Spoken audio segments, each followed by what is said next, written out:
আসসালামু আলাইকুম, কেমন আছেন বন্ধুরা? আশা করি অনেক অনেক ভালো আছেন। তো আমার 30 দিনের চ্যালেঞ্জের আজকে দ্বিতীয় নম্বর ব্লগস। তো সকালে ঘুম থেকে উঠে টাইম দেখলাম 10টা বাজে, তারপরে বাইরে গেলাম। বাইরে যেয়ে দেখি আমার সাথে হাফেজ সাহেব মসজিদের সামনে বসে বসে মোবাইল টিপতেছে। তো আমরা এই মসজিদে তারাই পড়াই, খতম তারাই পড়াই। তো এখন যেহেতু সকাল সকাল 10টা বাজে, তো এখন আমি এখন গোসল করতে যাব। গোসল করে তারপরে পড়তে বসতে হবে। তো ফাইনালি বাথরুমে চলে গেলাম বালতি আনতে, মানে গোসল করতে যাবো, এই কারণে বালতিতে পানি ভরতে হবে। তো বালতি নিয়ে চলে গেলাম হাউজে থেকে পানি ভরাবো, পানি ভরায় তারপরে বাথরুমে এনে তারপরে গোসল করব।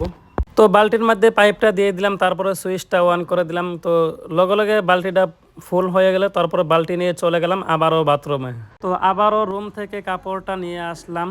তো ফাইনালি গোসল করা হয়ে গেল, তারপরে রুমে গেলাম। তো রুমে গিয়ে মাথাটা মুছে নিলাম, মানে জল ছিল তো, একটু একটু জল ছিল মাথাতে, এই কারণে মাথাটা মুছে নিলাম খুব ভালোভাবে।